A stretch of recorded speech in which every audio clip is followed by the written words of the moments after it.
നോമ്പുകാലം 4-ാം വ്യാഴം. വിശുദ്ധ യോഹന്നാൻ എഴുതിയ സുവിശേഷം 7-ാം അധ്യായം 1 മുതൽ 13 വരെയുള്ള തിരുവചനങ്ങളുടെ വിശകലനം. കൂടാര തിരുനാൾ.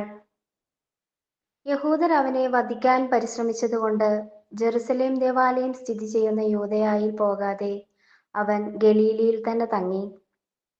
നീണ്ട മരുഭൂമി യാത്രയിൽ ഇസ്രായേൽ ജനം കൂടാരമടിച്ച് താമസിച്ചിരുന്നതിന്റെ അനുസ്മരണമാണ് കൂടാര തിരുനാൾ. അന്ന് ദൈവസാന്നിധ്യം അവരോടൊപ്പം കൂടാരങ്ങളിലുണ്ടായിരുന്നു.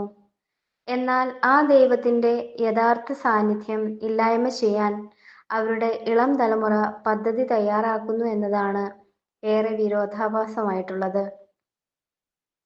അന്ന് വാഗ്ദാന പേടക രൂപത്തിൽ അവർക്കിടയിലേക്ക് ഇറങ്ങി വന്ന് സംരക്ഷണവും വിജയവും നേടിക്കൊടുത്ത അതേ ദൈവത്തിന്റെ ജീവനുള്ള സാന്നിധ്യം ഇന്ന് നമ്മുടെ ദേവാലയത്തിലെ സക്രാരികളിലും വിശുദ്ധ കുർബാനയിലുമുണ്ട്.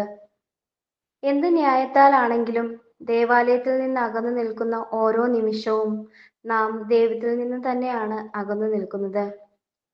ഇന്ന് ദൈവത്തിന്റെ യഥാർത്ഥ സാന്നിധ്യം നമ്മുടെ സഹോദരങ്ങളിലാണുള്ളത്.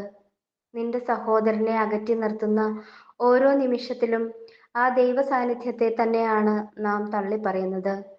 ദൈവം തന്നെ ഇറങ്ങി വന്നു പറഞ്ഞാലും ചിലരുമായുള്ള അനുരഞ്ജനം സാധ്യമല്ലെന്ന് തീരുമാനിച്ചുറപ്പിച്ചിട്ടുള്ളവർ ദൈവത്തെ തന്നെയാണ് അകറ്റി നിർത്തിയിരിക്കുന്നത്.